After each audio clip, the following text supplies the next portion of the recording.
They tryna turn Trenton into Baby Flint. Been signs by depression on the billboards ever since. 100 years ago we was lynched. Now they use germ warfare to kill us. I'm convinced, got the evidence. I look around and it's evident. Then go down to City Hall and see so much negligence.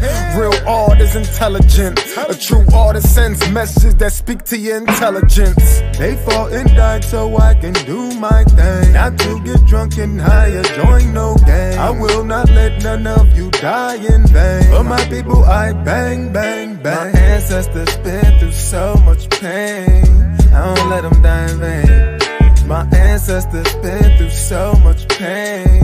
I don't let them die in vain. I rep for you in everything I do. I rep for you in every place I go. I rep for you in everything I do. In every place I go. They say post-traumatic slavery disorder's fake, but I just tell them all to wake up. Everything we went through, what a way down a rape, bro. Isn't our genetic makeup. So I am my ancestors from block to block. Let's build like it's Tetris. We must unite, link up like a necklace. They fought and died and we disrespected. So I come to correct it. The legacy they left I protected. We only think about self and neglected. You're African but yet you rejected. No, my ancestors been through so much pain. I don't let them die in vain. My ancestors been through so much pain. I don't let them die in vain. I rep for you in everything I do. I rep for you in every place I go. I rep for you in everything I do. In every place I go. I do.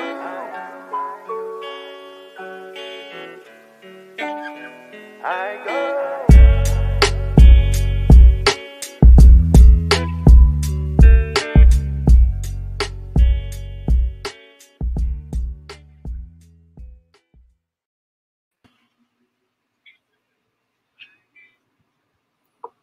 Yes, yes. Peace, peace, peace, and blessings. Universal peace and blessing. Assalamu alaikum wa rahmatullahi wa barakatuh to all those who are listening.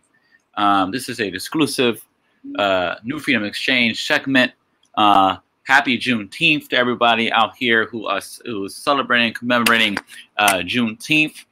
This is an exclusive part of the African American Exodus series here in New Freedom Exchange, and we welcome back to the studio one of the pioneers of Sunnah music, the one and only Shadi Akhi, who will be speaking to us on a very, very, very special topic that he wanted to talk about.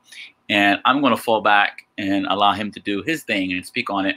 And we'll be taking some questions. Hit us in the comment section, and we'll take your questions. And we look forward to having a very interactive time here on New Freedom Exchange. So without further ado, Shadi, salam alaikum. Walaikum assalam. How you doing? Alhamdulillah. How are you, bro? How's everybody doing?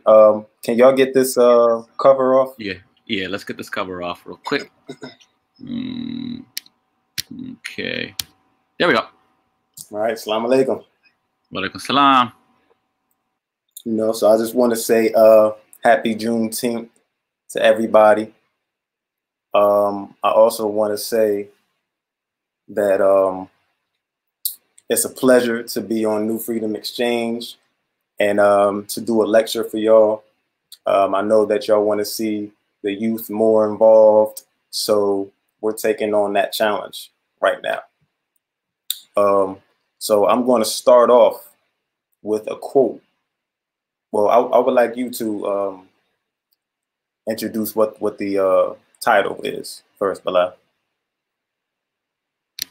Okay, so the title of today's lecture that Shadi has chosen to present is How to Bring About Freedom, Justice, and Equality for the Black Man and Woman in America, Integration versus Separation. Yes. So, with that being said, I want to start out with a quote from a man named Dr. Edward Wilmot Blyden. And I'm gonna first start out by telling you who he was, and I'm gonna let y'all get a see what he looks like. Now, this man, let's see.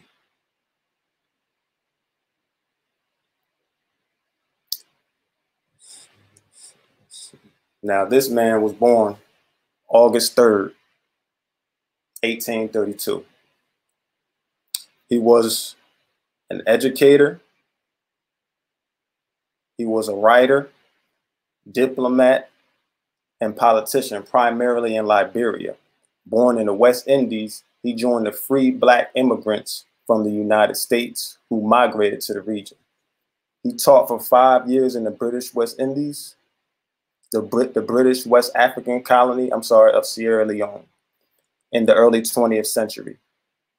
His writings on Pan-Africanism were influential in both colonies. These were founded during the slavery years for the resettlement of free blacks from Great Britain and the United States. So I was first introduced to this man by Dr. Ali Muhammad. I was first made aware. He's the one that first introduced us and made us aware of this man, Dr. Edward Wilmot Blyden. So I want to say shout out to Dr. Ali Muhammad.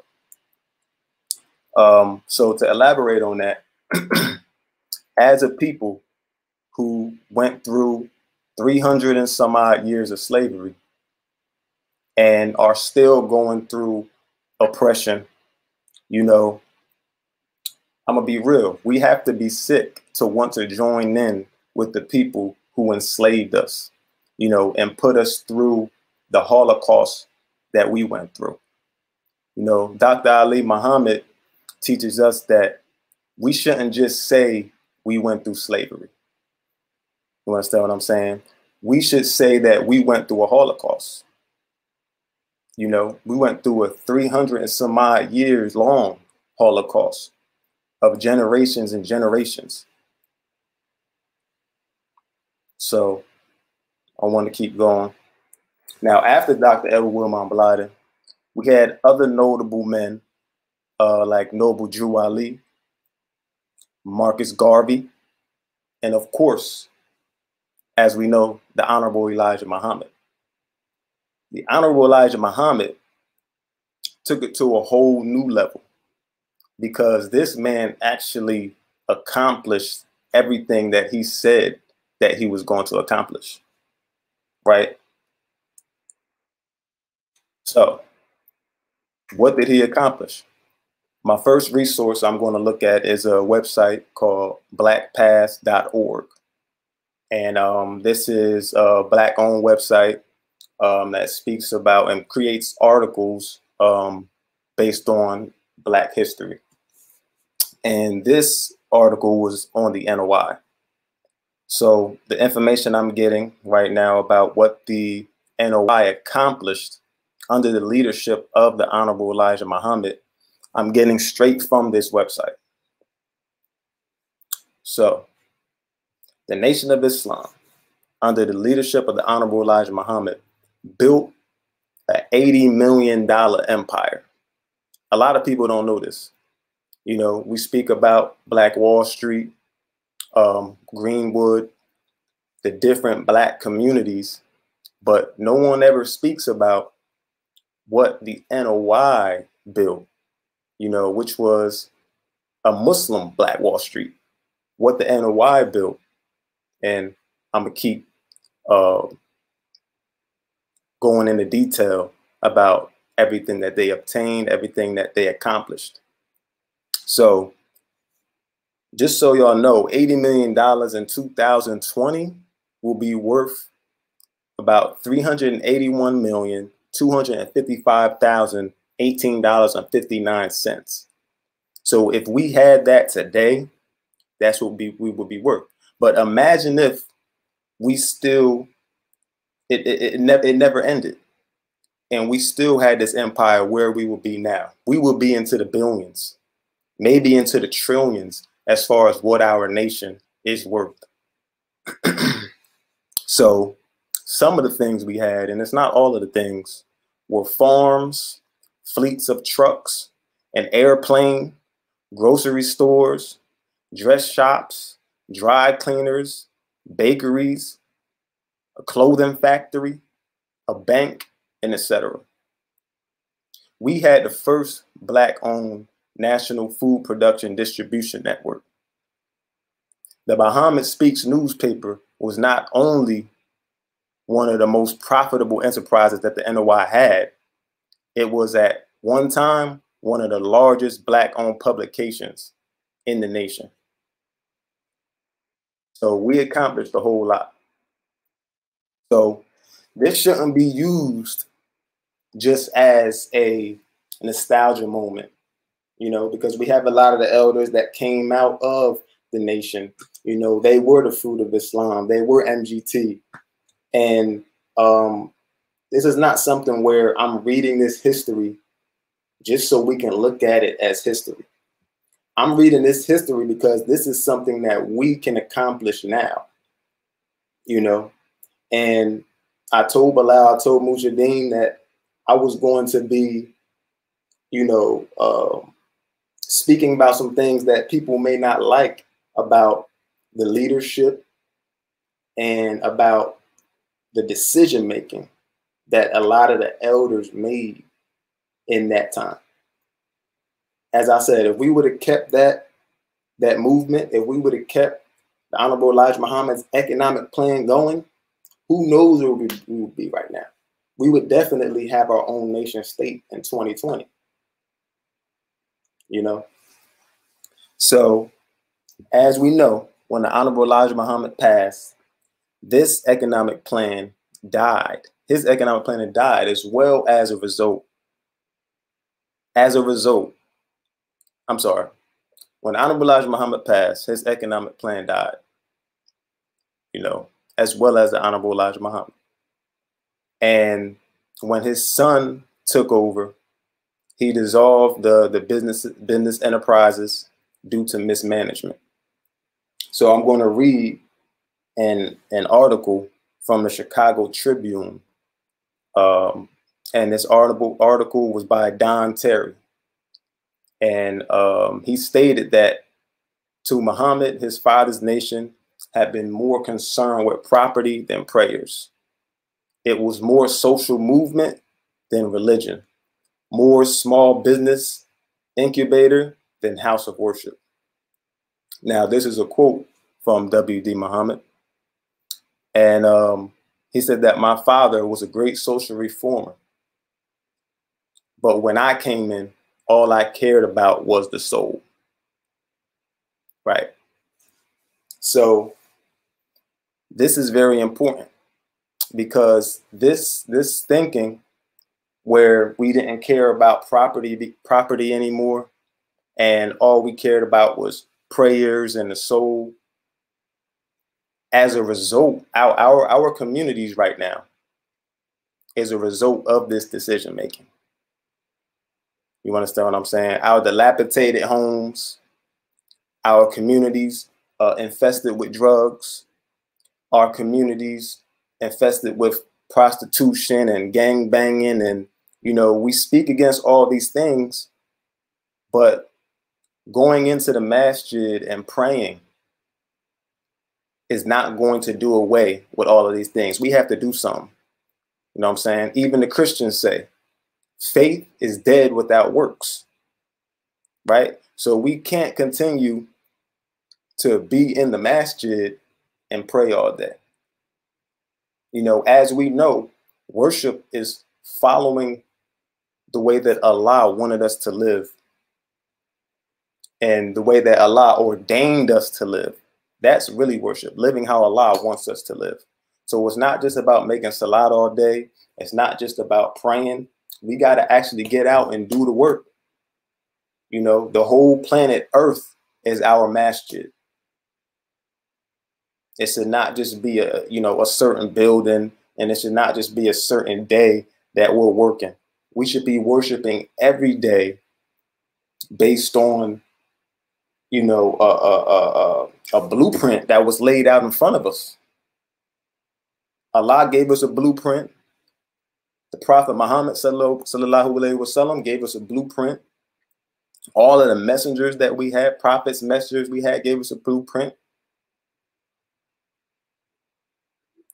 You know, the Honorable Elijah Muhammad loved his people enough that regardless of how he was talked about, he kept his people first because he had a vision and he had a plan. So a lot of our elders, we dropped the ball on that. And I also want to talk about this thing, you know, we talk about the soul a lot. And none of our leaders ever really told us what the soul is. You know, and I don't want to really get into that whole thing. We can have another lecture or another conversation on what the soul is. But what we do know is that the soul is not a spooky thing. The soul is material, right? When you study science, as Muslims, we have to be scientists. You know, the Quran is not just a religious book. Islam is mathematics, and mathematics is Islam. You know, that's what the nation loves to say, and it's true. You know, there's so many miracles throughout the Quran that we have yet to uncover, and I would like to delve into a lot of these different miracles that, if it wasn't from Allah, if it wasn't a divine book, it would be impossible for these things to be in that book. So we know that the soul is material, and that means that you must cultivate the soul through material means, right? So us as a people, Black people, we produce nothing. You understand what I'm saying? We don't produce our own houses. We don't produce our own food. We don't produce our own clothes. We don't educate our own children. You know, it's starting to get more popular to homeschool and things like that. But across the board, we're sending our children to public schools. You know, so as of right now, our community is acting on a parasitic level. And parasites don't have souls. Parasites do not have enough electricity running through their body to cultivate a soul. You understand what I'm saying? Right now, our communities, we are operating at a very low frequency. And to truly cultivate the soul, you can't just pray. You have to have a balance. Allah created everything with a balance and harmony. We know that Allah created everything in pairs. So if you are sick physically, then you are also sick spiritually. If you are sick mentally, then you are also sick spiritually. So you have to work on all these levels of life. You can't just, you know, be excessive about salat and prayer and then leave everything else. So the Honorable Elijah Muhammad, I believe that he had a great balance, because he wasn't just about property. He was about prayer. He was about spirituality.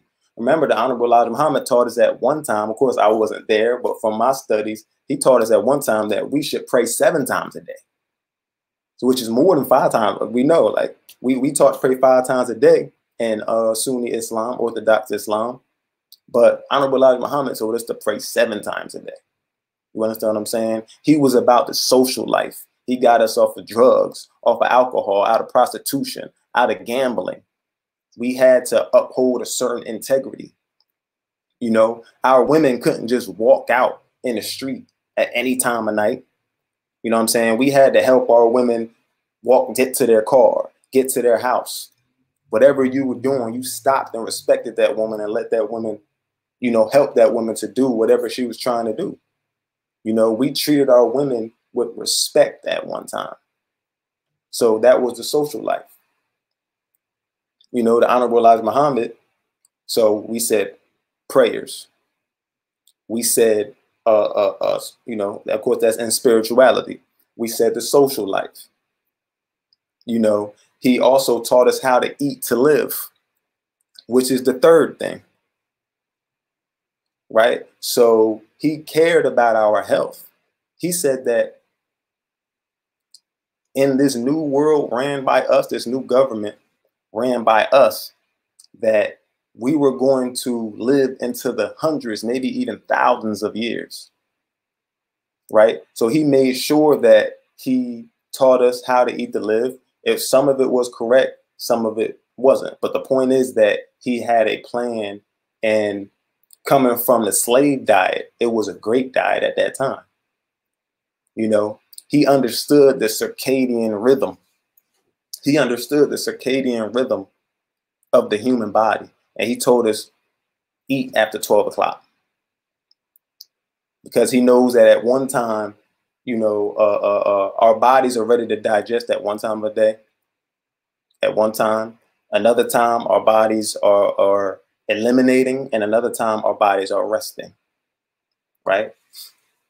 So he also taught us about, and preached about having industry. We had our own import-export business of fish. You know, we were making international connections with different nations.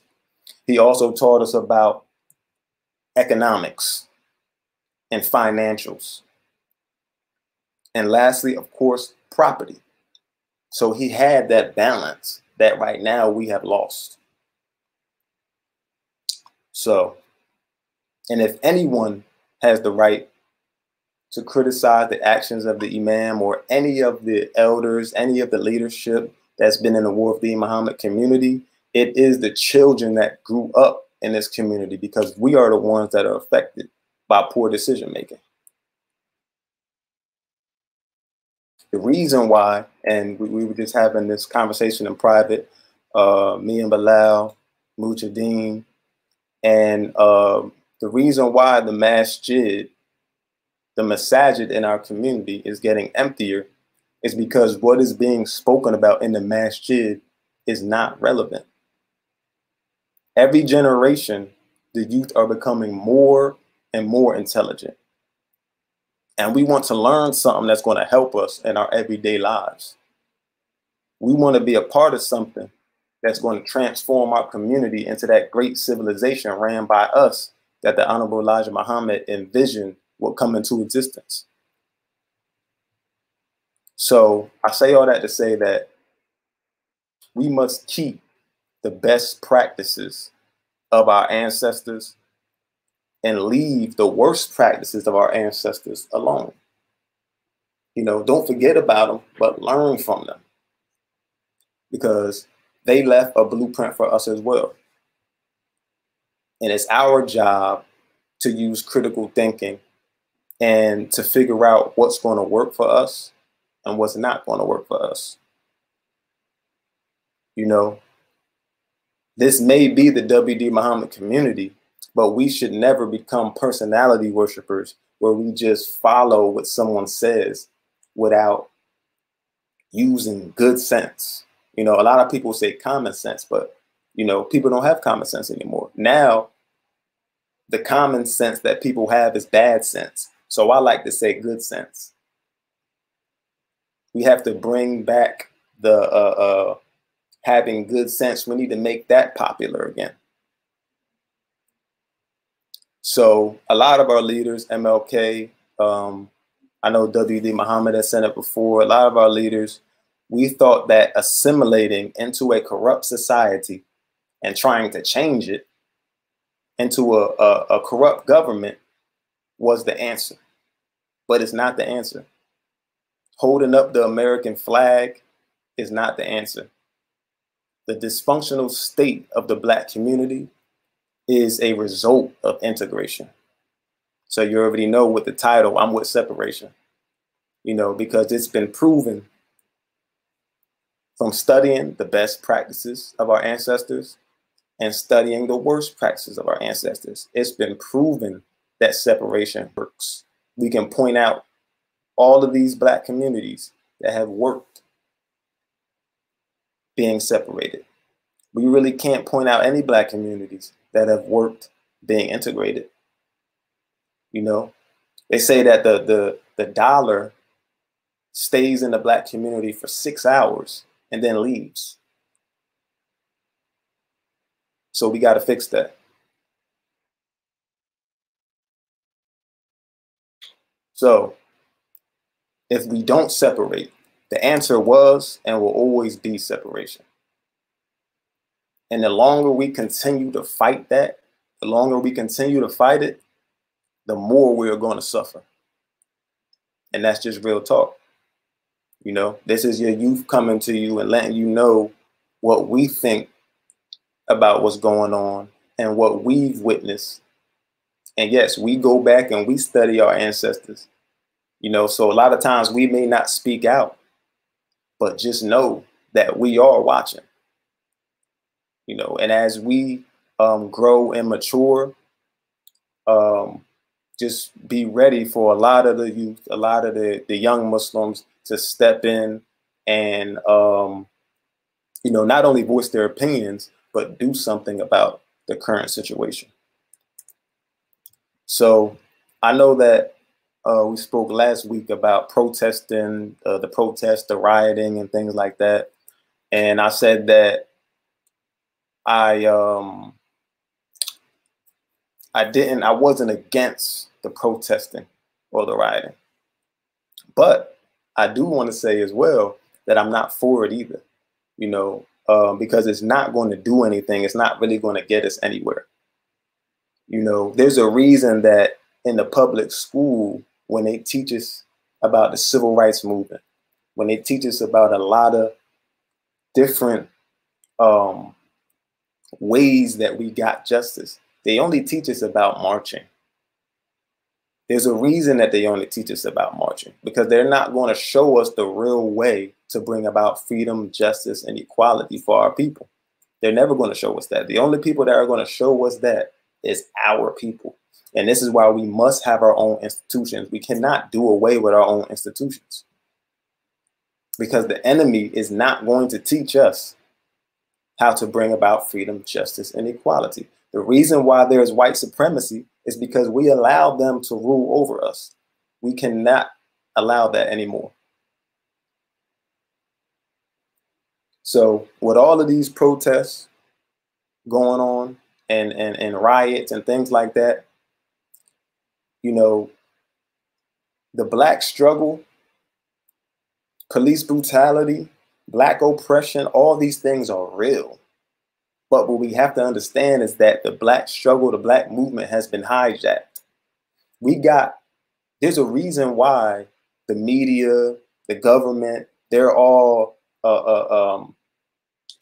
promoting blackness right now. They're all Black Lives Matter and this is what we're about, and kneeling with kente cloths and things like that. Just know that these people have their own agenda, and it's not about Black people anymore. You know, we have social manipulators out here. Imam Benjamin Bilal used to teach us about that. We have social manipulators out here that know how to incite our emotions, right? So they're going to promote and spread propaganda about something that is going to incite our emotions, incite the emotions of the American people, whether you're Black, white, whatever, you know. So we just have to understand that this is no longer our fight. We think it's about us, but when we out there marching, we got these different groups. We got Antifa. We got different paid protesters and, you know, people sending bricks out in the middle of marches. You know, they got videos of people riding around passing out bricks to Black people to throw at buildings and tear things up. You know, we have I don't know if y'all seen the video, if y'all saw the video of a man dressed in all Black, a white man dressed in all Black, coming up with a gas mask, busting out all the windows, and I believe it was an AutoZone, and setting it on fire. And the protests that were there, they was chasing, you know, following him down the street like, yo, why are we trying to peaceful protest? Who are you coming over here setting buildings on fire? Because at the end of the day, that's going to affect us. So we have to be careful, because we think that the reason that the media is promoting all of this stuff that's going on is because they love us and they want to help us out, but it's not. They have their own agenda, right? So I mentioned Imam Benjamin Bilal, and he taught us that one of the organizations in the social engineering, one of the organizations into the social engineering of the masses is the Tavistock Institute in England. So research the Tavistock Institute. You know, there are a lot of so-called Black institutions and movements that are either founded or funded by white people. A lot of them are funded by Jews. We have to be careful with joining onto or following organizations that are not organically grown by us. We have to. Black Lives Matter is a great, meaningful saying and a value that needs to be instilled in the people. But at the same time, I am not too sure of the organization. You know, just be careful with following any organization that the media puts in front of your face. So I'm just saying, research these organizations before you go following them and putting up, you know, going on your Instagram and putting black screens up the whole day. We don't know what's these people's motive and if they're really for us. You know, there's a lot of information out there that tells us that they're not, you know, and they're more about LGBTQ, more about feminism and these different these different causes that they're using Black lives to help to promote. So we have to be aware of all this stuff. You can go on Black Lives Matter on their website and click donate. And you'll see that when you click that donate button, it brings you to a URL called Act Blue. When you look up Act Blue, it's a website that's used by candidates and campaigns and different 501c3s to raise money for the Democratic Party. Now, I can't say exactly what the money is being used for because they are a platform where they let people of different businesses to raise money for certain causes. But I'm just saying, be aware because it's associated with the Democratic Party. It's associated with candidates running, you know, and a lot of these politicians that we're looking at now, they have used this website to raise money for themselves and their campaigns. So be careful before we go spending money with these groups that we really know nothing about. Now, we talk about Democrats and Republicans. The Democratic Party has historically passed bills that have harmed the Black community. They've done it over and over and over. And we just follow them because they pander to our community. They pander to us to get our vote, right? And we have to hold this Democratic Party accountable. What did Malcolm X say? Malcolm X said that Republicans are wolves and the Democrats are the wolves in sheep's clothing. So really, we shouldn't be Republicans or Democrats. We have to have our own political party, you know, that's only going to be about our agenda and what we want to bring about. You understand what I'm saying? So everybody's looking at Joe Biden right now, and there's a lot of Black people that want to vote for Joe Biden. But Joe Biden is a racist. You know what I'm saying? They got pictures of Joe Biden holding hands with the KKK leader. You understand what I'm saying? Joe Biden was the person who wrote that crime bill that put, I don't know, millions of Black people in jail. I don't know how many Black people put in jail. But the crime bill did a lot of damage to our community.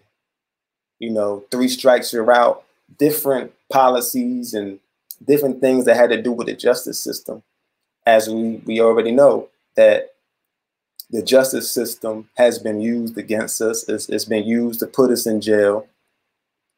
So we have to be careful with trying to vote Joe Biden in just because we don't like Donald Trump. That's not the answer.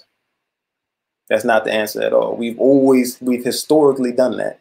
We don't like somebody, so we vote for the next person. We can't use emotions to vote.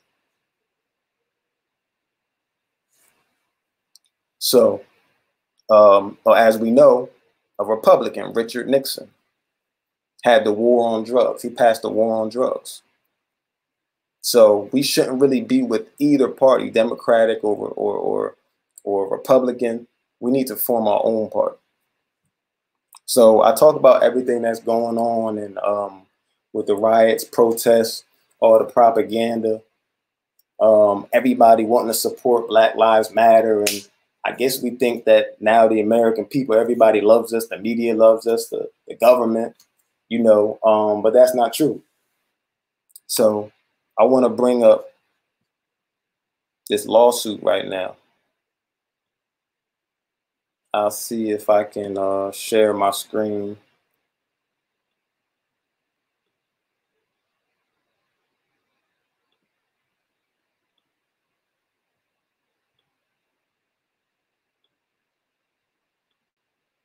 So can y'all see that? Can you see that below?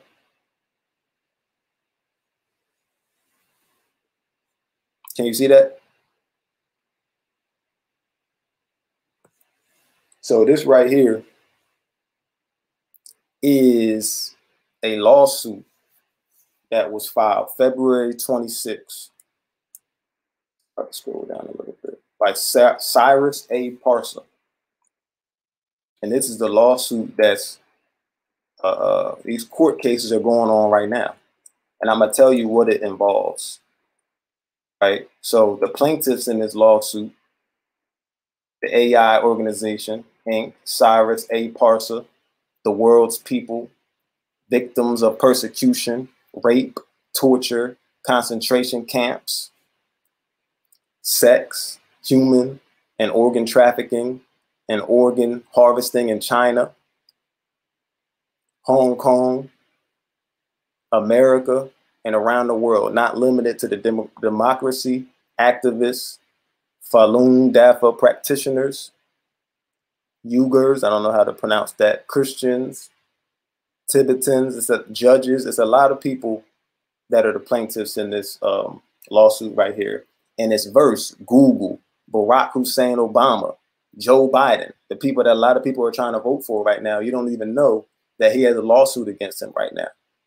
Hunter Biden, Hillary Clinton, who for some reason, the black people, we love the Clintons. We say Bill Clinton was the first black president. He wasn't the first black president. You know, so Hillary Clinton and so many names on here. We have Facebook. We have the World Bank. We have Jeff Bezos, Elon Musk. We have all of these people that are being sued right now. There's a court case. I don't want to say sued, but there's a court case against them for so many crimes against humanity. And nobody knows about this right now. And I'll tell you the reason we don't know about it. Because we have all of this rioting, protesting. They're spreading, you know, on the news about different black men getting killed. We got coronavirus going on. We have all these different things going on where they are trying to keep us distracted of what's going on behind the scenes, right? No one knows about this lawsuit. Hillary Clinton, different politicians are going to court right now for this. No one knows anything about it. Why is the media not promoting this? Why is the media only promoting black people getting killed? Why are they only promoting people marching and rioting? Why are they only promoting coronavirus? So just know that the enemy has their own agenda that they want to push. And they're not for us.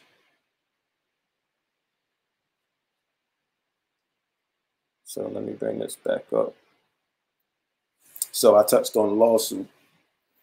So as I said last week, I'm in an indigenous government called the Aboriginal Republic of North America, which is an indigenous government formed by us for us to enforce and protect our rights.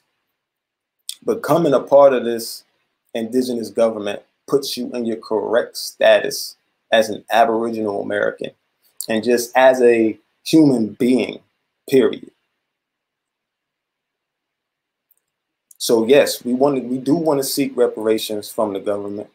We want to seek reparations from the people who, you know, put us through this harsh treatment. And as I said, it wasn't just slavery, it was denationalization. We got to start saying it was denationalization and genocide. We went through a genocide. You know, it's not enough to say slavery, because we can say slavery and then all these other people come up, white people, all these different kind of people, and say, oh, well, we went through slavery too. It wasn't the same thing. They didn't go through the harsh conditions that we went through for hundreds and hundreds of years, generation after generation, you know. So although we are going to the UN or the government or whoever owes us to seek reparations, right, we have to self-administer our own reparations. This is what this government allows us to self-administer our own reparations. So how do we do that? Aboriginal Americans are not subject to tax. So when you are a part of ARNA, once you do your paperwork and do everything you need to do to get contractually, to make you contractually an ARNA national, then you are not subject to tax. We can go, how do we know this? We can go to Article 1, Section 2, Clause 3 of the Constitution. And in this section of the Constitution, it states that representatives and direct taxes shall be apportioned among the several states, which may be included within this union, according to their respective numbers, which shall be determined by adding to the whole number of free persons, including those bound to service for a term of years, excluding Indians not taxed, 3/5 of all other persons.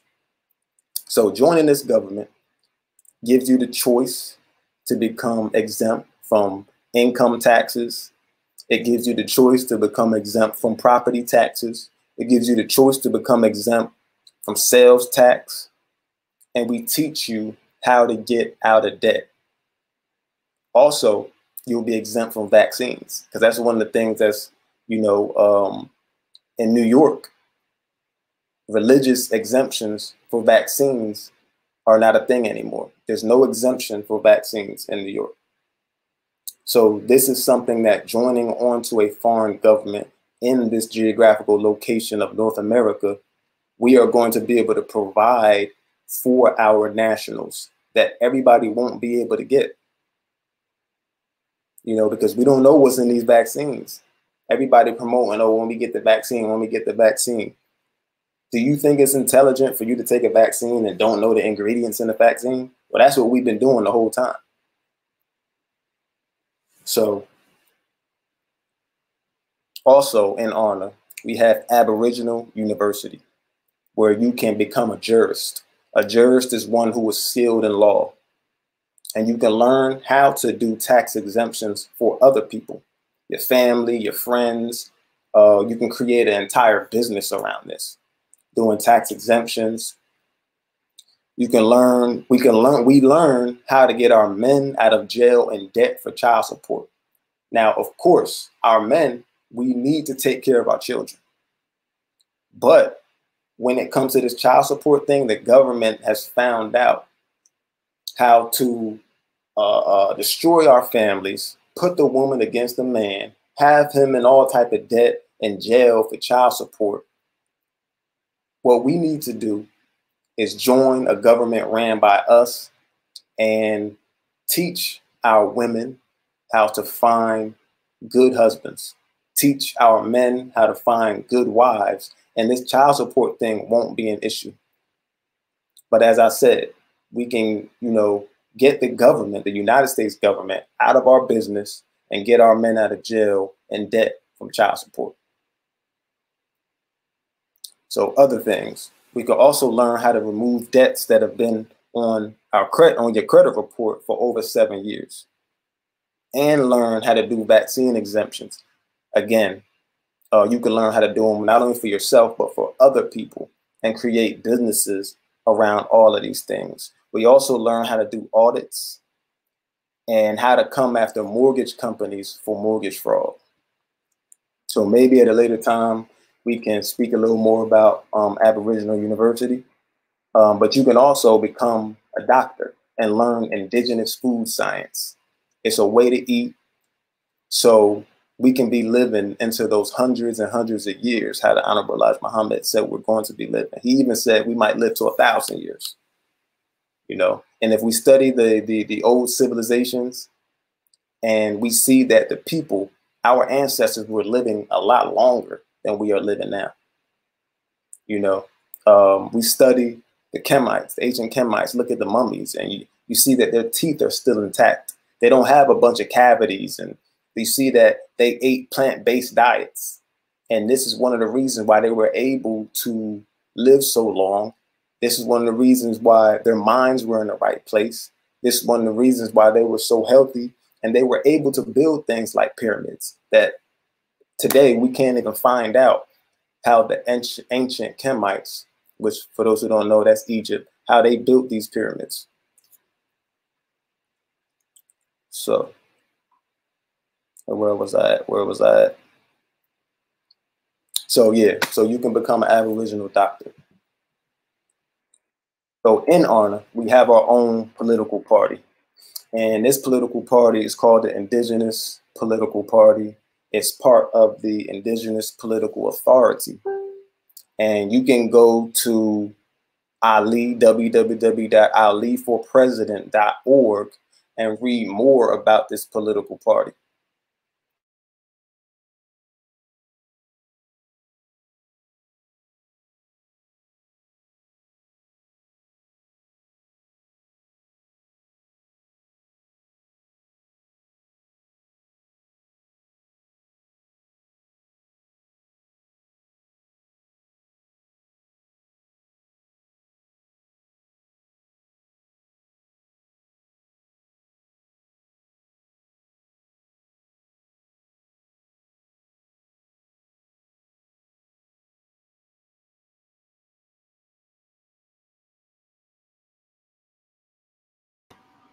Shadi, you there? I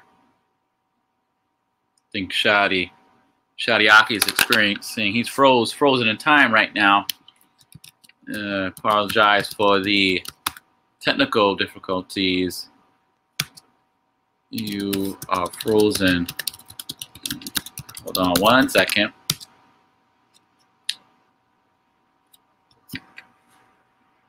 Okay, so Shadi Akhi is falling out. We're going to try to get him back in just a second here.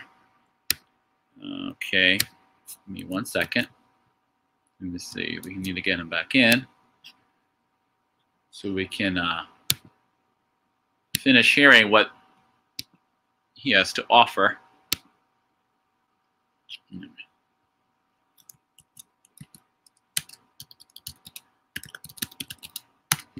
Okay. All right, as we wait for Shadi Akhi to return, apologize for the technical difficulties that we are experiencing at the moment. Shadi Akhi should be back momentarily to finish his special segment here on New Freedom Exchange. Again, we want to thank everyone for listening to Freedom Exchange, for tuning in. We ask you to, if you have a comment or question, please put it in the comment section. We will get to it. We also ask that if you can share the live, please share the live stream as well. We are streaming live on Shadi Akhi. Shadi Akhi is streaming live on his artist page, Shadi Akhi. We ask for those who are tuning in on Shadi Akhi's page to please share. And for those who are tuning in on New Freedom Exchange Facebook-like page, to share this conversation to your friends and family. And also, I'm encouraging people to like this platform here at New Freedom Exchange. We are developing this platform for the next generation, for us as young people, and for everyone's benefit. This platform is very special to us, and we wanted to offer it to you as well to benefit from the platform. So check out Shadi Akhi. He is also an artist, musical artist that we need to support his music. SunnahMusic.com is on the bottom of the screen. That is his website where you can become a subscriber to the website. And also Instagram.com is growing. His Instagram is scrolling across the bottom there. Instagram.com or Shadi/Shadi Akhi. Check him out there for his content and to really get to know him as a total person. That he's more than just music. Obviously, for those who didn't know him, we're obviously giving him this platform to voice his concerns, to voice his platform here. That he has brought up a lot of points here that we would like to discuss. And momentarily we will do that. And we're working to bring back in Shadi Akhi as we speak. So I'm checking in with him now. See what's the deal. Thank you all for tuning in. Please bear with us. Again, apologize for the technical difficulties here that we're experiencing.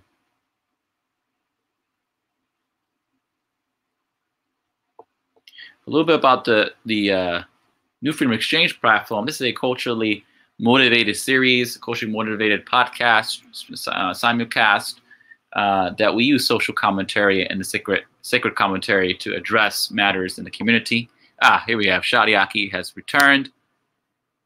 Hold on, let's get him back into the stream. Shadi Akhi. I'm like, Walaikum assalam, welcome back. Yeah, we got the feds tapped the live stream. You're going too deep on them. So we're gonna allow you to finish up what you were saying, and then we can open it up for discussion and question and answers. But you could take it back. It's all yours. Okay, let me get back.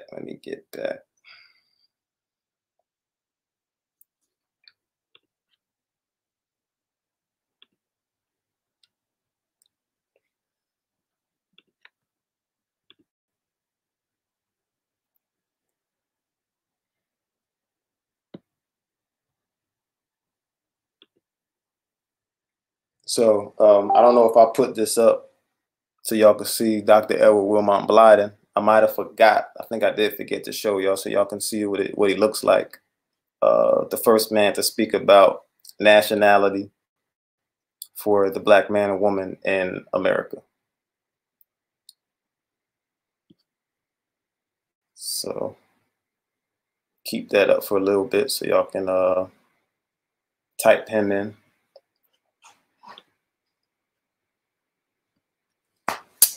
So where was I at?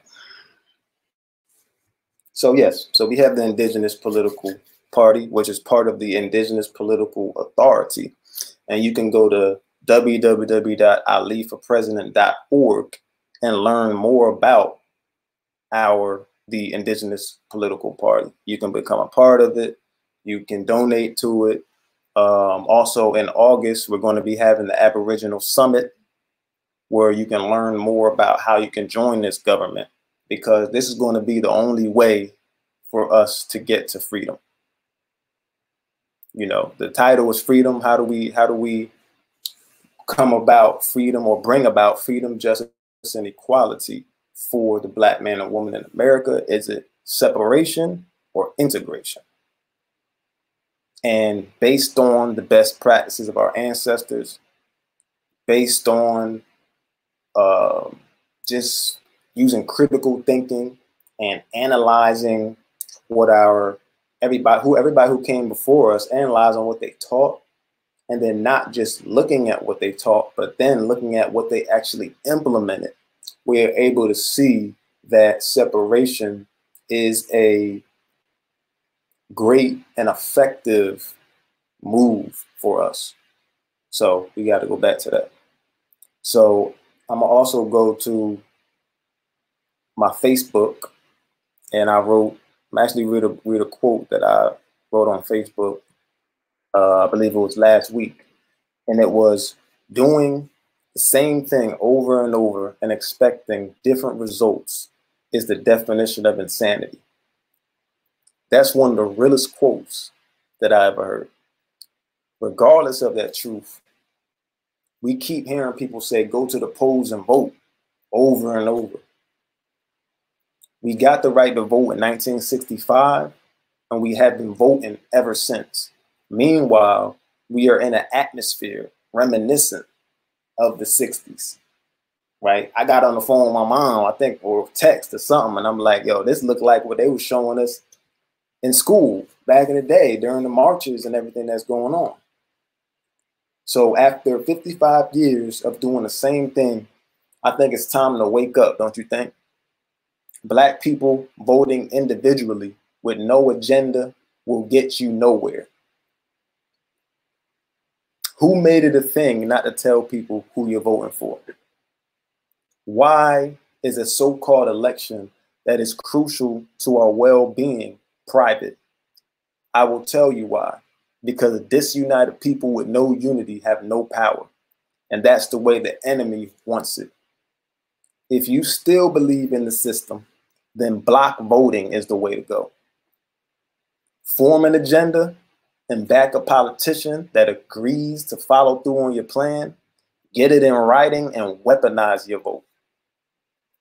If he or she doesn't implement your agenda, then the bloc votes against that politician, that president, that senator, whatever they are, the next term. A political party 20,000 plus strong will make any person take you seriously. Unity is the only way. So being a part of the Indigenous Political Authority, we are only interested in block voting. We're not interested in, let me take this down. Yeah, so being a part of the Indigenous Political Authority and the Indigenous Political Party, we are not interested in voting individually. We're not interested in doing things the same way we've been doing. This is a political party which is under the Aboriginal Republic of America. So we support separation, and this is exactly what we're doing. You know, we've seen towns like Toomsboro go viral. Everybody's sharing it, but it's not just about Toomsboro. It's the point is the principle and the excitement behind wanting that Black people have behind wanting to get our own nation state. And this is the answer. So when it comes to integration versus separation, for us, separation is always going to win. You understand what I'm saying? So I had about an hour. You know, I've been on here an hour, and we can go for the questions. We can go to the questions. All right. Assalamu alaikum. Peace and blessings again to all of the listening audience and those who are tuned in on Shadi Akhi's Facebook page and also the artist page and also the New Freedom Xchange Facebook like page. We would like to thank again. We'd like to thank Shadi for taking the time out and bringing this, bringing forth these concerns to us. I would like to also remind everybody who is listening that this platform here at New Freedom Xchange is an open platform. This is a series that is we're addressing culture. We're using the social and sacred commentaries to address the issues at hand, the issues at stake that's happening across our communities and across the nation, and even across the country and across the world on a global sense. So I'd just like to remind the people of that. Now, yeah, aliforpress.org. We got that going. Shadi, I would like to, before we get into this one, I know we have one statement from a brother. We're going to get to him in just a second. That's Imam Tawheed Rashad from Master Wali Muhammad. That's formerly known as Temple Number 1 in Detroit. He had a statement, but I'm going to get to his statement in just a minute. But I was taking some mental notes of the presentation, Shadi, and I wanted to discuss some of those points. And I want to have further this conversation just a little bit for the listening audience for their benefit. First and foremost, we mentioned earlier, we was talking about the nation of Islam. We was talking about the leadership of the Honorable Elijah Muhammad. May Allah forgive his sins and grant him paradise. Again, Allah is the is the judge at the end of the day, for all of us. So whatever sins and mistakes that we all have made, that reckoning goes back to Allah, you know, for the final criterion, the final judgment. So putting that out to the atmosphere as well. We understand that the Honorable Elijah Muhammad spent a little over 40 years in the position of leadership in the position of leadership of the Nation of Islam. And besides some years that he was in prison, obviously for not going to combat, not going to war, where his wife, the most Honorable Claire Muhammad, ran the Nation of Islam for those number of years where he was behind the bars along with other healthy brothers. I want to say the healthy brothers were in jail. You know, those who could have went to fight in the war, they chose not to. And we know why they chose not to, because Shadi has already talked about that. You know, why fight for a country that at that time and even today, why fight for a country that hasn't respected us as humans? Right. You know what I'm saying? So they took that stance, and they had to suffer, you know, in behind the prison wall. You mentioned a statement upon the death of the Honorable Elijah Muhammad in 1975. Around that time, there was a development in the Nation of Islam that took place. You know, we know that it transitioned for some, or for a lot, it transitioned into the world community of Al-Islam under the leadership of Imam Arifuddin Muhammad, or then Minister Wallace Muhammad. And then for some, they left along with Minister Farrakhan about 2 years in. They went back to find the Nation of Islam, or to continue the works of the Nation of Islam.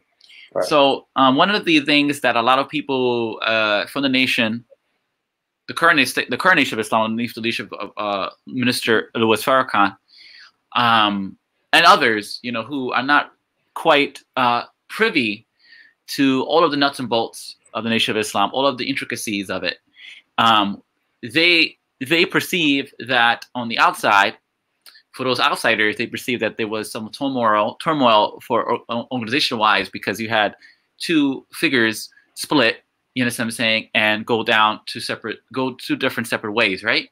Right.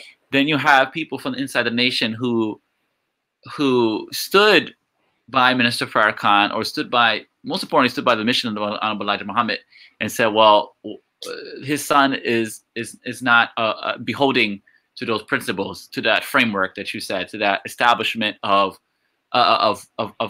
social, of the social, with the businesses, with the institutions, and etc. So I just want to bring to people's attention that, and put this in the atmosphere as well, that, and to context, that when Imam Muhammad took over, when Wallace took over, for some people know him as Wallace, so if you see me here, that's why. When Imam Muhammad took over, we have to. I want to put up several things. One, we know that there was a demilitarized of the fruit of Islam, was totally abolished. You know that whole class was totally abolished, right? That whole system was taken away, right? Right. Okay, we had that, and we had a couple other things that were being changed. The temples obviously were changed to masajids, to masjids. You know, the names, Temple number 12 or Temple number 1, Temple number 7, they took on different names as the transition took place. So now we're not just temples no more; we are masjids, right? Okay. You have brought up a quote of Imam Muhammad about him addressing the soul, right? And we would talk about the soul without getting into, like you said, we can add that at a different. Yeah, all of that about the soul. I would like to point out that Imam Muhammad in this book. Okay, I had to pull this book from my library for this discussion. This book is about Imam Muhammad, Islam's Culture for Business Success. This was one of his top books, and my father, we have it in our library. You know, it's kind of beat up, but because of my cat got to it, so don't mind that. But I want to read, for this benefit of this discussion, I want to read a brief statement that he said in this book, and maybe this will add Maybe this will add to the conversation, benefit for the people. Okay. He says, in this chapter, it's called Wealth Must Circulate. Wealth must circulate. In the Quran, Allah does not only point to the importance of business life, He also gives guidance for it. It says, conduct the business interest in a way to prevent wealth from being monopolized. See that it circulates. This is a promotion strategy for the life of a society. Society can be oppressed by a strong business minority or a powerful business establishment. Islam must be against that. It might sound like we're socialists, but we're not. We are a community people. Allah says in the Quran that He does not overlook the worker's output, whether it be a male or a female. Both are to receive a what? A just compensation or pay. We understand that to mean women have the right to engage in business just like men. They also have equal rights to their production just like men. Whatever their effort and investment earned, they are entitled to it.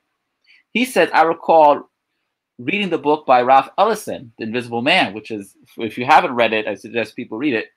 The most interesting expression I found in that book for me said, in effect, quote, somewhere along the road, he found that he was severed from his social responsibility. This is what Ralph Ellison said, that he was severed from his social responsibility. That made the whole book worth the money and the time I spent reading it. This is what Imam Muhammad said. Allah wants Muslims to be financially and socially responsible. He said, I owe a lot to my father, the Honorable Elijah Muhammad. My start was the Honorable Elijah Muhammad. He insisted upon us being responsible for ourselves and for everything in our charge. This was Islamic. He got this from the Quran and the life of our prophet. We were taught by Elijah Muhammad to respect our families, like Shadi was saying, our children, our women, our homes, and our property. We were also to be responsible for those who trusted us with something. The Honorable Elijah Muhammad said that if he worked for a boss, even if he were a white man, give him an honorable's day or hardest day of work. Don't cheat him. He said if you borrow, pay your debts. Elijah Muhammad would write a whole column on that sometimes called Muslims Pay Your Debt. That's the title of the piece, the column that Elijah Muhammad used to write. I have to find that. I'm not sure if that was in the Muhammad Speaks or that was in the beginning when Muhammad Speaks was sheltered in the Pittsburgh Courier, because it started in the Pittsburgh Courier before they became its own independent newspaper. It was in the black-owned Pittsburgh Courier. Mm-hmm. He said, Imam Muhammad said, be responsible was what he insisted upon, right? So I just want to put that in. He goes into marriage and how it connects to establishment of our social business, our community life, and we can't have a community without having healthy families. But I just want to point out that the Imam Muhammad, even though some people may say that he abandoned some of the principles of his father, the Most Honorable Elijah Muhammad, there is a concept that he developed that reminded me of. It still reminds me of what Elijah Muhammad was preaching about, and that was New Africa. Now, some may say, "Oh man, brother, here you go. New Africa doesn't exist. Where can we find New Africa?" Like, I know what you're saying. I know what people are saying out there. But hear me out. Hear me out. New Africa is, in my opinion, what the Honorable Elijah Muhammad had during that time, and even in fact, perhaps even a couple steps further. The vision, if you look at the blueprint of New Africa, the map that Imam Muhammad had drawn up, to scale, it had what? It had our own movie theaters. It had our own skating rinks. It had our own businesses. It had the mosque. It had own, what Shadi said, our own private institutions for the education of our children, right, in our families. It had the elements there. It didn't leave this thought process of the Honorable Elijah Muhammad. I just want to put that, in my opinion, I just want to put that in the context. Mm-hmm. And then he introduced a couple other programs, which some people may be familiar with, some are not. AMCOC this was the early 80s. CPC, which was at the time, I'm familiar more with CPC because when I was of age, I remember my father being an investor into CPC, mm-hmm, collective purchasing, And, you know, we had the Salam Nutrition, which was the coral calcium. I remember my father used to buy a lot of the coral calcium tablets. We had a deal with the brothers and sisters in Okinawa. So we was getting this coral calcium. Like this was before Styles Peace, Pharmacy for Life. This was before a lot of that health is wealth. I mean, it was being talked about in the nation, but I'm talking about health is wealth on a global, where people talk about now in the African American community is bigger because it got a lot of people talking about it now. Yeah. We had Salam Nutrition, we had CPC, and we had a business ties with some suits. I forgot who was getting our suits from, but it was definitely a business connect. And the reason why I'm bringing up all these things, and there's more. I mean, obviously I could bring up more, but you may ask, Shadi may ask, okay, and some other people may ask, okay, where is it now? What happened to it? Well, I'll tell you what happened to it in summary. What happened to it is what happened to, in my opinion, what happens to us as a people. When a leader shows you the framework, right? Mm-hmm. And he or she gives you the framework, he or she expects you to take it and run with it. Not, I already given you, if I'm saying, Shadi, here's the blueprint, right? I'm expecting you, the student, right, to actually take the blueprint and run with it. Not for me to continue to hold your hand throughout the whole process. You know, so I'm saying these were things that were put in place. You know, so I'm saying for us as students or students, not just followers, but students of Imam Muhammad to take further. Because if we are sincere students of Imam Muhammad, then we know that Imam Muhammad wasn't just a spiritual teacher, that he wasn't just concerned about the condition of the soul. On one aspect, the condition of the soul is representative not just of the spiritual ramifications, but also of the social ramifications. Right. If that's why, and our connection also to humanity too. The soul is our connection to humanity because we all came from, Allah says we all came from one soul. So we have a connection with humanity, but our humanity was rejected due to the mindsets of the Caucasian and the devil-minded Caucasians who propelled a logic that was shaitanic or satanic. Basically, this whole deal of white supremacy. It all comes from shaitan. Anything that has supremacy is tied to supremacy, is tied to the parable of shaitan when he said, I'm better than this person, I'm better than Adam, I'm better than because I'm created from fire. That mindset is what gave them some fuel to the fire. Like, oh man, we're better than the savage, what they call us, the savage. But really, Shadi and listening audience, our people is really the ones responsible for educating the Caucasian who were savages. Right. You know, so if we really want to get funky with the history, but that's my first point. I wanted to clarify. Not to clarify, but bring more context to that part of the discussion. And then I did like some of the other points you were saying, Shadi, which is so much similar to what I just said in reference to we need our own private institutions to train our kids. I mean, not train, but train and educate. I guess it's what I'm talking about. And we have the Sister Claire Muhammad schools, but let me give you to this. Let me give the audience this. The Imam moved us to change the names of the schools to Claire Muhammad to honor his mother, to pay homage, to pay respect to his mother. That's how much he respected her as a woman, as a mother, for what she did and what she represented in terms of the motherhood, you know, in terms of the sacrifices she made in teaching her children at home. She could have died. She could have went to jail. You know what I'm saying? When the feds came to her door, when the social workers came to her door, you know, and she took that stand that she did. So in honor of that, he changed the schools to that name. Now, the question is, a lot of people may be asking, is how many schools are left? Well, Akis and Uktis and brothers and sisters, there's not many of those institutions left. Right. And not only that, they're not really doing well. No, they're not doing well. And I know something like this pandemic that's going on, I know that's I would like to see, I hope that through the pandemic that it will be able, you know, Claire Muhammad schools will be able to last, being that we were already struggling. Well, Shadi, I'm gonna be. You hear me? Well, Shadi, I'm gonna be honest with you, and I'm gonna be very honest. As a product of the Claire Muhammad school system, I graduated from the Claire Muhammad school here in Queens, right, in New York City. And I'm gonna be honest with you. Claire Muhammad school system, we're down to about. I'm giving everyone an update. We're down to like 8. I think it's like 8 functioning schools versus Akhi versus how many schools we had back in the nation. Right. You know, some say only 8. You know, hundreds of schools. Yeah. So my problem is, it's not my issue is with this. Yes, COVID is having a direct impact on our businesses and our institutions. Yes, we understand that. But for COVID, let's actually analyze what really took place, which was this whole lack of leadership piece. Because to be honest with you, people were so busy worrying about building masajids and not building more schools.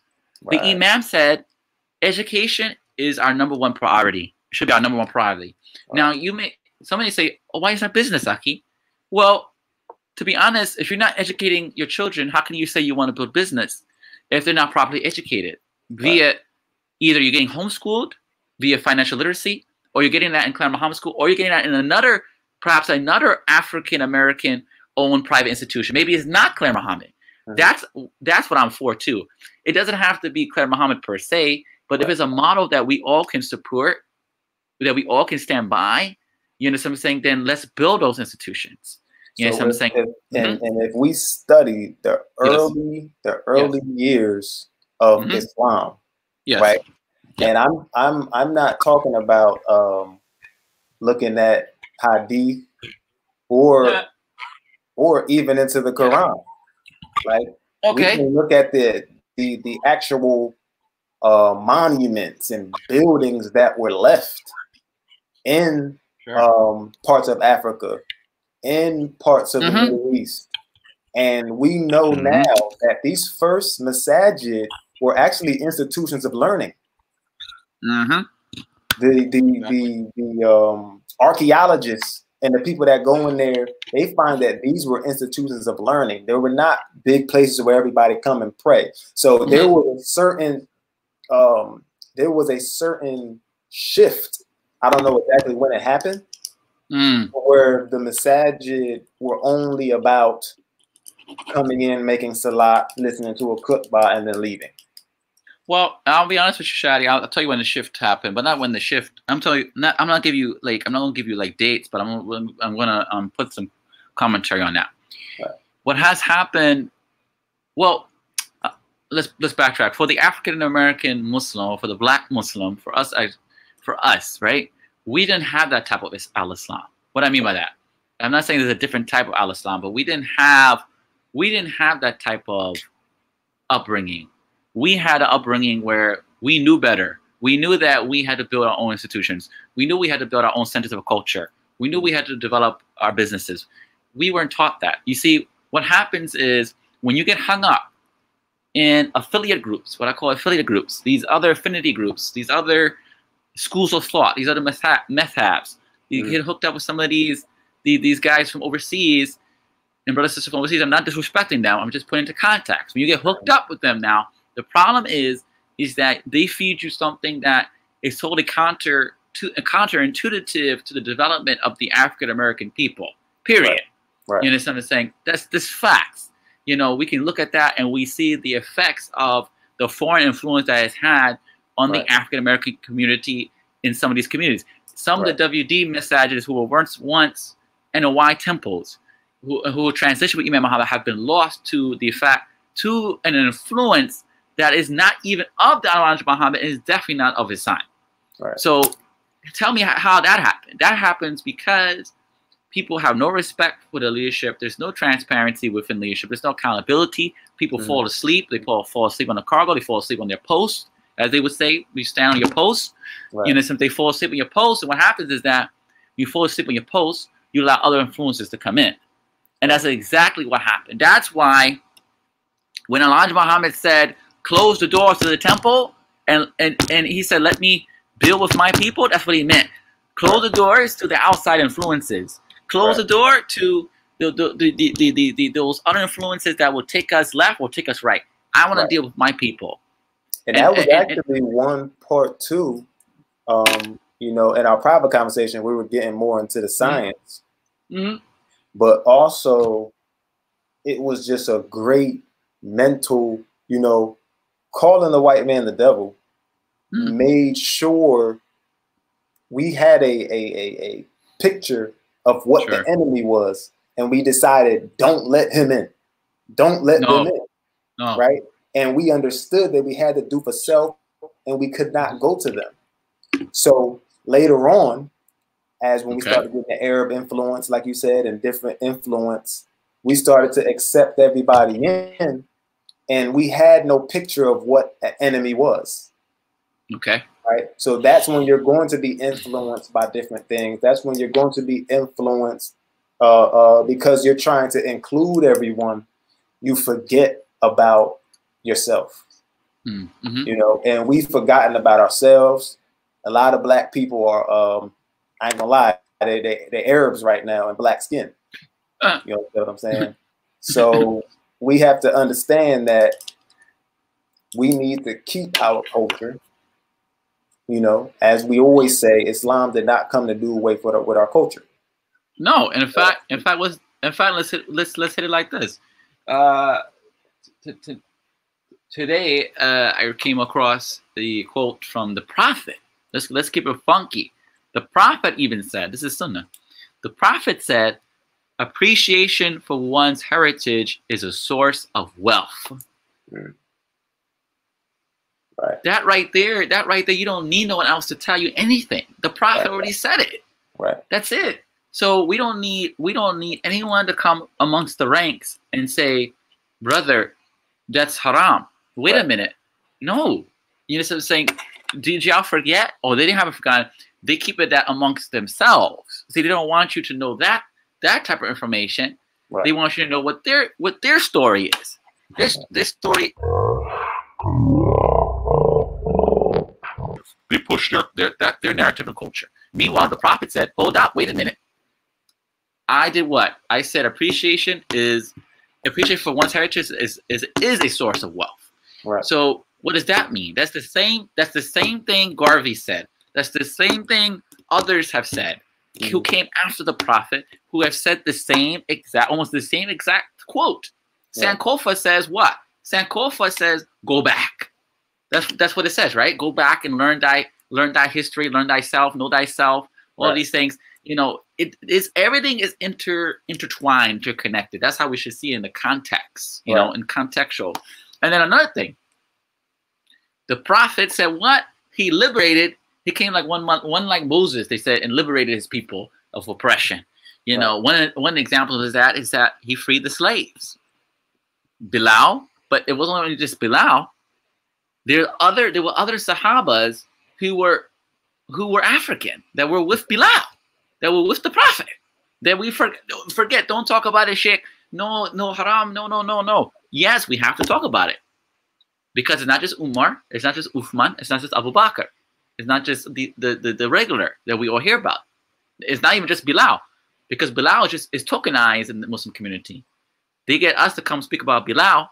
And that's it for their little Black History Month, if they even have that in Masajid. You know what I'm saying? So my whole point is, my thing is, you mentioned that piece, and I won't put that out there. And then you mentioned another piece about government, you know, governing ourselves, right? You talked about politics a lot in this. You talked about politics a lot in this in your latter portion of your presentation, and I'd like to talk about elaborate a little bit about that before we answered. I think we answered this question by Brother Tawheed. I'm gonna just put it up there anyway for you everyone to see. This is Imam Tawheed Rashid. I gotta go in a couple minutes too. So. Oh, all right. So we'll wrap up. Okay. So Imam Tawheed Rashad, he's an Imam from Mesh Wali Muhammad. He said the soul is not material. The nafs is material. The body is the vehicle that contains the soul.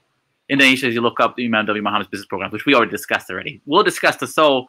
We'll discuss the soul another time. We'll get into these first two sentences another time. It's a little deep because it goes deeper than that. But I just want to wrap up with this and say our last piece on this, and we can wrap up. about government and how we should govern ourselves. Mm-hmm. I agree that we should not be persuaded by either party that exists, the Democratic or the Republican Party. I agree with the quote. The Malcolm X quote was timely. I think that quote is from his speech, "The Ballot or the Bullet," if I'm not mistaken, in which he talked about the Democratic and Republican Party. He talked about the politicians. But I just want to be clear that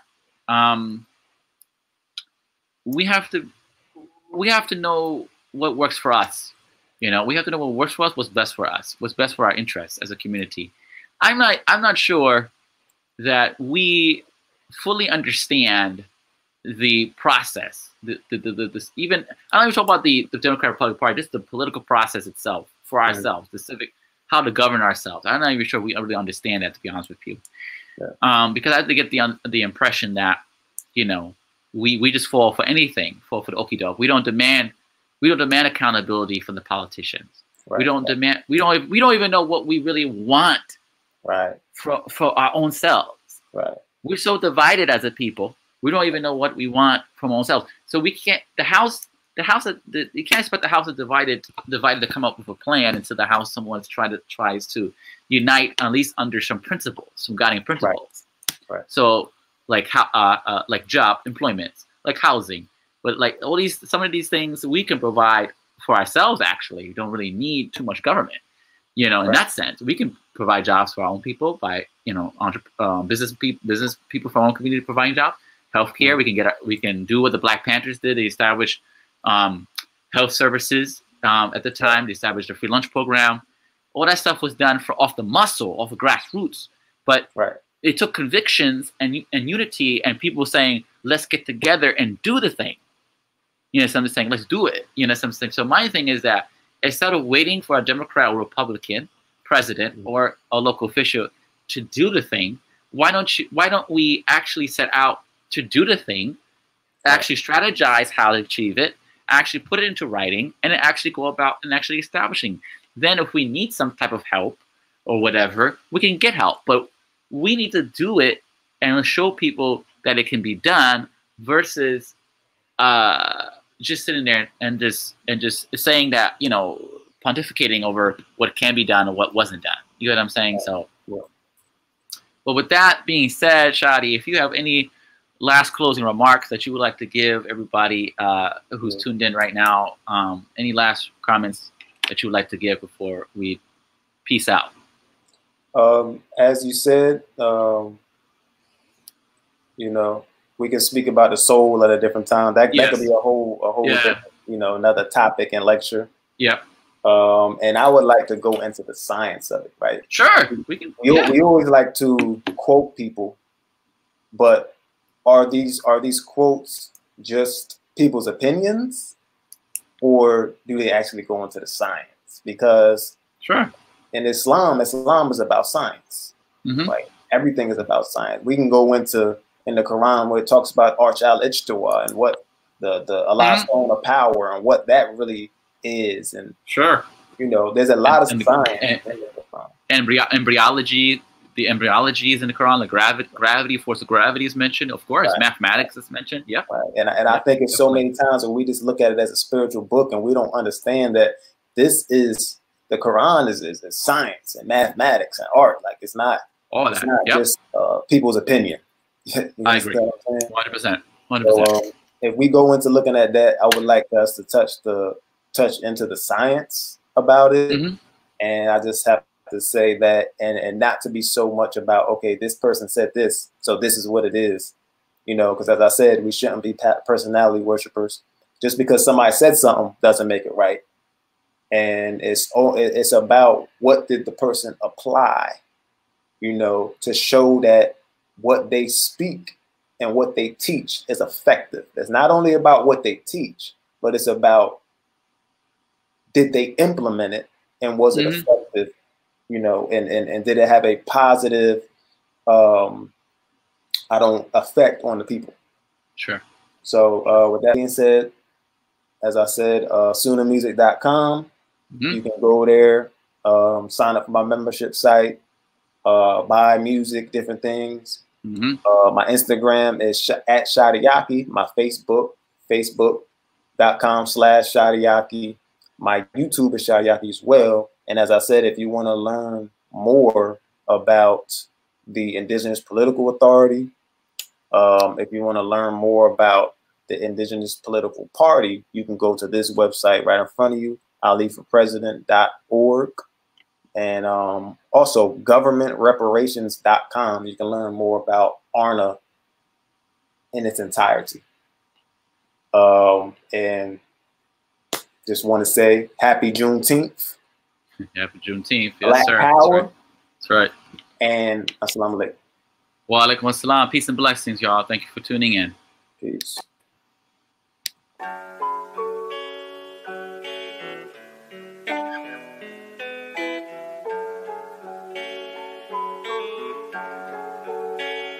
They tryna turn Trenton into Baby Flint. Been signs by depression on the billboards ever since. 100 years ago we was lynched. Now they use germ warfare to kill us. I'm convinced, got the evidence. I look around and it's evident. Then go down to City Hall and see so much negligence. Real art is intelligent. A true artist sends messages that speak to your intelligence. They fought and died so I can do my thing. Not to get drunk and high or join no game. I will not let none of you die in vain. For my people I bang, bang, bang. My ancestors been through so much pain. I don't let them die in vain. My ancestors been through so much pain. I don't let them die in vain. I rep for you in everything I do. I rep for you in every place I go. I rep for you in everything I do. In every place I go. They say post-traumatic slavery disorder's fake, but I just tell them all to wake up. Everything we went through, what a way down a rape, bro. Isn't our genetic makeup. So I am my ancestors from block to block. Let's build like it's Tetris. We must unite, link up like a necklace. They fought and died and we disrespected. So I come to correct it. The legacy they left I protected. We only think about self and neglected. You're African but yet you rejected. No, my ancestors been through so much pain. I don't let them die in vain. My ancestors been through so much pain. I don't let them die in vain. I rep for you in everything I do. I rep for you in every place I go. I rep for you in everything I do. In every place I go. I do.